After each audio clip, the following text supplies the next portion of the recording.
नया टॉपिक ध्वनि sound. Sound क्या होता है, ध्वनि क्या होती है, उसके बारे में थोड़ी चर्चा करेंगे। फिर हम बात करेंगे तरंगे क्या होती हैं। ठीक है, यांत्रिक तरंगे होती हैं हमारे पास, और भी बहुत सारी विभिन्न तरह की तरंगे होती हैं, उसके बारे में चर्चा करेंगे हम। सबसे पहले बात करें ध्वनि होता क्या, शब्द ये कहाँ से है, किस तरीके से हम बोलते हैं कि ध्वनि है। अगर मैं बोल रहा हूँ और आप सुन रहे हो तो ये ध्वनि है, लेकिन आप तक पहुँच कैसे रही है, ये भी है ना साइंटिफिक खतरनाक बात हो गई कि यार पहुँच कैसे रही। मैं यहाँ बोल रहा हूँ, वीडियो में देख रहे हो, आपको वहाँ तक सुनाई दे रहा है। ठीक है, तो ये किस तरीके से काम करता है बात करते हैं। जब ध्वनि एक प्रकार की ऊर्जा है, ठीक है, ऊर्जा, जब मैं बोल रहा हूँ क्या निकल रही है, मेरे मुंह से ऊर्जा निकल रही है, ध्वनि। ठीक है, जिसकी उत्पत्ति वस्तुओं में कंपन से होती है। मतलब कि क्या होगा कि मेरे अंदर दो कण है, जो भी कण होंगे वो आपस में क्या करेंगे, टकराएंगे। जब भी टकराएंगे तो अंदर से क्या निकलेगी, आवाज निकलेगी, या क्या बोल सकते हैं उसमें, ध्वनि निकलेगी, साउंड निकलेगा। ठीक है, जब कण कण टकराते हैं, जैसे ये दो कण क्या हुआ, टकरा है, इससे भी क्या निकला, साउंड निकला आपका। ठीक है, ध्वनि निकली। तो ध्वनि एक प्रकार की ऊर्जा है जिसकी उत्पत्ति वस्तुओं में कंपन से होती है। ठीक है, ध्वनि कैसे बनी, वस्तुओं के कंपन से। ठीक है, लेकिन हमारे कान उसको कैसे पता करते हैं कि पर्टिकुलर किस टाइप की ध्वनि है। ठीक है, तो जब यह ऊर्जा कानों को पड़ती है तो सुनने की संवेदना, सेंसिटिविटी जिसको कहते हैं, सेंसेशन जिसको बोलते हैं, सुन पाते हैं किसी चीज को, उत्पन्न होती है। मतलब कि क्या होगा, जब कणों के बीच में कंपन होगा, और जब कंपन के जो होगा वो हमारे कानों में पड़ेगा, उसी कारण हमारे कान में क्या होगा, सुनने की संवेदना उत्पन्न होती है। इसके कारण हम क्या कर सकते हैं, किसी भी चीज को सुन सकते हैं। तो इस तरीके से हम ध्वनि को क्या किया है, परिभाषित कर दिया है। अब बात करते हैं कि इंसान की सुनने की क्षमता क्या है, क्या कितनी शक्ति है। ठीक है, इंसान कहाँ से कहाँ तक का सुन सकता है। ठीक है, तो सबसे पहले बात करते हैं ध्वनि की मात्रक क्या होगा। ध्वनि का मात्रक रहेगा हर्ट्स, यहाँ लिखा है मैंने हर्ट्स। ठीक है, इसको दिखाते कैसे, संकेत कैसा है इसका, HZ। ठीक है, मनुष्य के सुनने की आवृत्ति, मतलब कि बैंड, कि कितनी रेंज तक सुन सकता है, मिनिमम से मैक्सिमम तक। सबसे मिनिमम कितना सुन सकता है, 20 हर्ट्ज तक सुन सकता है सबसे कम, और सबसे ज्यादा कितना सुन सकता है, 20,000 हर्ट्ज तक सुन सकता है। और भी बहुत सारी तरंगे होती है जिसको हम बोलते हैं अल्ट्रावायलेट जो होती है हमारी तरंगे। ठीक है, वेव्स होती हैं, तो उसके बारे में भी चर्चा करेंगे। तो इससे पहले बात कर लेते हैं मनुष्य को सुनने की आवृत्ति कितनी है, 20 हर्ट्ज से लेके 20,000 हर्ट्ज। ये आपको याद हो जाना चाहिए, ये सवाल आता ही आता है, बहुत इंपॉर्टेंट है ये सवाल। आपके सीधा सीधा आएगा, मनुष्य की सुनने की क्षमता कितनी होती है, तो रेंज दे देगा 10 हर्ट्ज से लेके 10,000 हर्ट्ज, 20 हर्ट्ज से 20,000 हर्ट्ज, 40 हर्ट्ज से 40,000 हर्ट्ज। ठीक है, इस तरीके से जो रेंज देगा तो अपना उत्तर क्या हो जाएगा, 20 हर्ट्ज से 20,000 हर्ट्ज। बहुत इंपॉर्टेंट क्वेश्चन है ये, कितनी बार आया हुआ है। ठीक है, अब आप बात करेंगे तरंगों के बारे में, तरंग वगैरह क्या होती है उसके बारे में थोड़ी सी चर्चा कर लेते हैं। तो अब हम बात करेंगे कुछ गुणों की जो ध्वनि के अंदर होते हैं। ठीक है, सबसे पहला होता है तारत्व। अब तारत्व क्या होता है, यह ध्वनि का वह गुण है जिससे हम मोटी व पतली ध्वनि के क्या कर सकते हैं, अंतर कर सकते हैं, ध्वनि में अंतर कर सकते हैं। ठीक है, तो तारत्व क्या समझ गए आप, कि आप किसी को देख के बोलते अरे इसकी तो बड़ी पतली आवाज है, किसी को और इसकी बड़ी मोटी आवाज है, किसी की होती सुरीली आवाज होती है। ठीक है, तो हम क्या करते हैं, तारत्व एक ऐसा गुण है जिससे हम किसी भी ध्वनि को मोटी या पतली में क्या कर सकते हैं, अंतर कर सकते हैं, उसको क्या बोलेंगे, हम तारत्व कहेंगे। तो अभी थोड़ी देर पहले मैंने आपको बताया था मनुष्य की सुनने की क्षमता जो थी, उसकी आवृत्ति कहाँ से कहाँ तक थी, 20 हर्ट्ज से लेके 20,000 हर्ट्ज तक थी। ठीक है, हम बात करेंगे उच्च आवृत्ति की, मतलब कि कहाँ बात करेंगे हम, 20,000 हर्ट्ज की बात करेंगे। ठीक है, उच्च आवृत्ति पर तारत्व भी क्या होगा, अधिक होगा। जितनी ज्यादा आवृत्ति उसका क्या होगा, तारत्व बहुत ज्यादा होगा। ठीक है, तो उससे क्या होगा, ध्वनि आपकी पतली व सुरीली होगी। ध्यान रखिएगा, यूं नहीं कि आप तारत्व ज्यादा का मतलब आवाज मोटी समझे, जितना तारत्व ज्यादा उतना उसमें क्या होगा, आवाज का पतलापन ज्यादा होगा। इसलिए मैंने लिखा उच्च आवृत्ति, मतलब 20,000 हर्ट्ज की बात कर रहा हूँ, पर तारत्व अधिक होता है, ध्वनि पतली व सुरीली होगी। वहीं उल्टी बात करते हैं इसकी, निम्न आवृत्ति पर तारत्व कम होता है, मतलब कि कितनी बात कर रहा हूँ मैं, सिर्फ 20 हर्ट्ज की बात कर रहा हूँ यहाँ पे मैं। तो क्या होगा, निम्न होगी तो आवाज कैसी हो जाएगी, मोटी हो जाएगी। वापिस से थोड़ा सा आंख बंद करिएगा, थोड़ा सोचिएगा मैं क्या बोला वापिस से, आवृत्ति ज्यादा तो तारत्व ज्यादा, तारत्व ज्यादा तो आवाज मेरी पतली, ठीक है, या सुरीली। अब दूसरी बात मैं क्या करूंगा, आवृत्ति कम तारत्व कम तो आवाज मेरी कैसी हो जाएगी, मोटी हो जाएगी। तो इस तरीके से हमने तारत्व के बारे में पढ़ लिया। जो भी डाउट हो वापिस सोचिएगा क्या बोला मैं, यह ध्वनि का वह गुण है जिससे हम मोटी ध्वनि व पतली ध्वनि में अंतर कर सकते हैं। अगर उच्च आवृत्ति की बात करें तारत्व अधिक होगा, अगर तारत्व अधिक है मेरा मतलब ध्वनि कैसी होगी, पतली होगी। फिर बात करते हैं निम्न आवृत्ति पर तारत्व कम होगा तो आवाज मेरी मोटी होगी। बड़ा आसान सा है, ज़्यादा टेंशन वाली बात नहीं है इसमें। अब बात करते हैं तरंगे। तरंगे क्या होती है? एक तो होती है ध्वनि, एक होती है तरंगे। ध्वनि एक ऊर्जा है जिसको कहीं और एक स्थान से दूसरे स्थान पे ले जाने के लिए हमको किसकी आवश्यकता पड़ती है? तरंगों की आवश्यकता पड़ती है। समझिएगा बीच में अंतर क्या है। ध्वनि क्या था? दो कणों के बीच का कंपन या एक ऊर्जा, ठीक है। लेकिन तरंग क्या है? उस ऊर्जा को ले जाने के लिए क्या है? एक माध्यम है।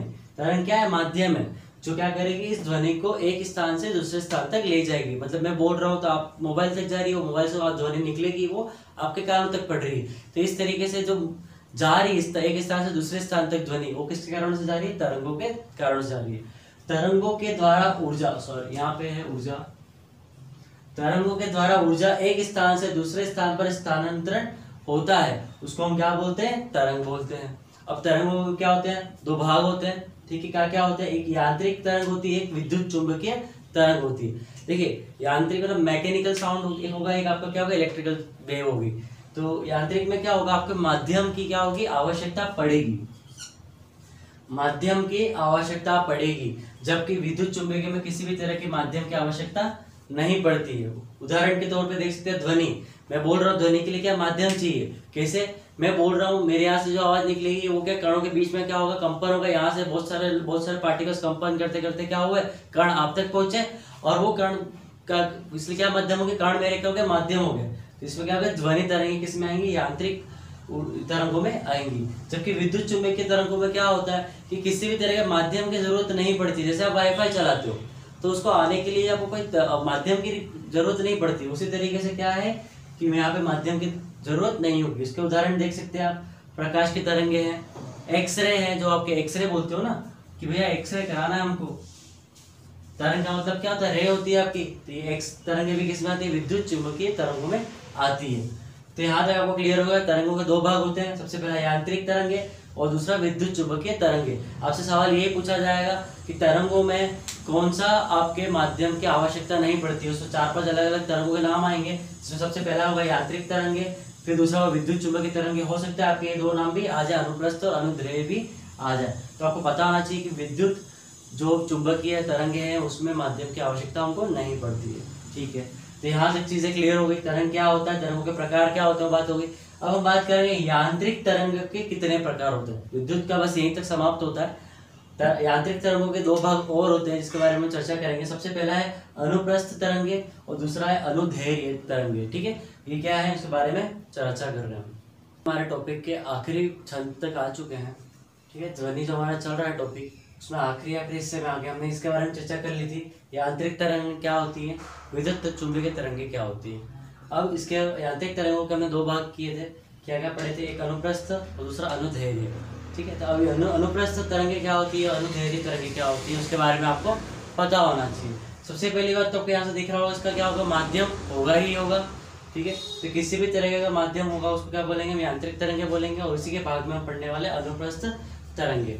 तो अनुप्रस्थ तरंगे क्या है, जिन यांत्रिक तरंगों के माध्यम के कण तरंगों के चलने की दिशा की ओर लंबवत कंपन करते हैं। मतलब कि क्या होगा कि जो माध्यम है मेरा, जो कण होंगे, ठीक है, ये मान लीजिए कण, इसका कंपन कुछ इस तरीके से, इस दिशा में, ठीक है।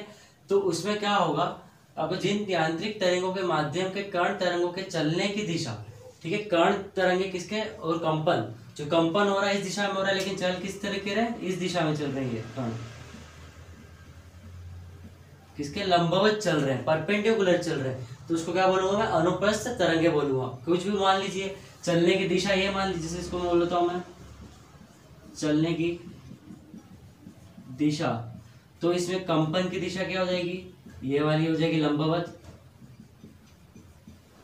तो इसको मैं बोलूंगा अनुप्रस्थ तरंगे। आई बात समझ में, इजी है। और एक इसमें सबसे इंपॉर्टेंट बात क्या आती है, यह तरंगे सिर्फ ठोस व द्रव्य की ऊपरी सतह पर ही उत्पन्न होती हैं। इसलिए अगर कोई चेक करना चाहे, जिसकी ट्रेन वगैरह आ रही हो, ठीक है, तो क्या करते हैं, पटरी के ऊपर कान रख लेते हैं। अगर ट्रेन 1-2 किलोमीटर की दूरी पे भी होती है, फिर भी उसमें क्या कंपन सुनाई देता है, क्योंकि अपने जो लोहे में जो कंपन की, जो कह सकते हो कि आपकी तरंगे बहने की जो स्पीड होती है, ठीक है, वेग होता है, वो बहुत ज्यादा होता है। हम पढ़ेंगे इसमें आखिरी में आएगा। तो आपको क्या पता करना है, यह तरंगे सिर्फ ठोस व द्रव्य की ऊपरी सतह पर उत्पन्न होती हैं। मतलब अनुप्रस्थ तरंगे होंगी सबसे पहली बात तो, मतलब कि गैस के अंदर और द्रव्य के अंदर नहीं होंगी, किस पे, सतह पे होंगी, किसकी, सिर्फ ठोस व द्रव्य के। चलिए एक चीज क्लियर हो गई। अब बात करते हैं अनुदैर्घ्य तरंगे क्या होती हैं। आसान है, वापिस से इसी डायग्राम को थोड़ा सा अलग तरीके से 1 2 ये सब बना लिया मैंने। ये वही चलने की दिशा, अब इसमें क्या लंबवत था, परपेंडिकुलर, लेकिन इसमें क्या होगा, जो कंपन होगा मेरा, ठीक है, मान लीजिए कंपन है, तो कंपन की दिशा भी कैसी होगी, इस तरीके से इसके समानांतर होगी, उसको मैं बोलूंगा अनुदैर्घ्य तरंगे बोलूंगा। कंपन की दिशा समझ में आ गया। इसमें लंबवत है, इसमें क्या है, समानांतर है। जब किसी माध्यम के तरंगों के चलने की दिशा और माध्यम कणों के कंपन की दिशा समानांतर हो, उसे अनुदैर्घ्य तरंगे कहते हैं। इसमें लंबवत होगा, आगे बात समझ में, दोनों चीजें क्लियर हो गई होंगी। इसमें लंबवत हो रहा है कंपन, इसमें समानांतर हो रहा है, ठीक है। अब कुछ जरूरी बातें जाननी चाहिए ध्वनि के बारे में, जो आखिरी पॉइंट है हमारा इस टॉपिक का, ध्वनि की चाल। कि ध्वनि की चाल जो है वो अलग अलग जगह पे अलग अलग होती है। जैसे मैं हवा में बोल रहा हूँ, मतलब, ठीक है, तो जो तरंगे चल रही होंगी उसकी गति अलग होगी। हम जल की बात करें, पानी की बात करेंगे, उसमें चाल अलग होगी, और लोहे की चाल अलग होगी। तो जब 0 डिग्री की बात करूंगा, जब 0 डिग्री पर वायु में ध्वनि की चाल लगभग 331 मीटर पर सेकंड होती है। ध्यान रखिएगा, टेम्परेचर दिया हुआ है 0 डिग्री सेंटीग्रेड, मतलब कि लगभग क्या हो, बर्फ जमने वाली स्थिति में, तब हमारे बात करेंगे ध्वनि की चाल कितनी होगी, 331 मीटर पर सेकंड होगी। फिर हम बात करेंगे जल में ध्वनि की चाल कि जो जल है हमारा, उसमें ध्वनि की चाल क्या होगी, तो 1493 मीटर पर सेकंड होती है हमारी, ठीक है। ये याद रखना रीडिंग्स में, हम चाल की बात कर रहे हैं, वेग हमारे निकाली थी हमने, मात्रक क्या निकाला था, मीटर पर सेकंड निकाला था। आखिरी में बात करते हैं लोहे की ध्वनि। मैंने बताया 2-3 किलोमीटर दूर भी होता है तब भी हमें ध्वनि सुनाई दे जाती है जब हम पटरी पे कान लगा के सुनते हैं। तो कारण ये है कि ध्वनि की जो चाल होती है लोहे में, वो कितनी होती है, 5130 मीटर पर सेकंड होती है। इसलिए हमको बहुत दूर से भी, 4-5 किलोमीटर दूर से भी ध्वनि सुनाई दे जाती है पटरियों पे। चाहे वो ट्रेन आती हुई ना दिखेगी, 5 किलोमीटर दूर ना देख सकते हम, पहाड़ वगैरह होते, लेकिन पटरियों पे आप आवाज सुन के पता लगा सकते हैं कि ट्रेन कहाँ है और कितनी दूर है, ठीक है। तो इस तरीके से हमने आज ध्वनि का टॉपिक पूरी तरीके से समाप्त कर दिया है। ज़्यादा प्रश्न नहीं बनते हैं ध्वनि पे, लेकिन जहाँ जहाँ बनते हैं मैंने बता दिया है आपको। तो आपको ये इंपॉर्टेंट ये वाले पॉइंट्स भी याद रखने पड़ेंगे, ठीक है, कि कौन से में कितना चाल के या वेग होता है ध्वनि का। अब बाकी अनुदैर्घ्य क्या है, अनुप्रस्थ क्या है, सवाल आ भी सकता है, तो किसमें माध्यम होता है, किसमें माध्यम नहीं, जरूरत होती है, आवश्यकता नहीं होती, उसके बारे में भी पूछ सकता है। तो इस तरीके से हमने आज हमारा ध्वनि का चैप्टर खत्म किया। चैनल पसंद आया तो मित्रों शेयर कीजिए, लाइक करना ना भूलिए और सब्सक्राइब करना भी नहीं भूलिए।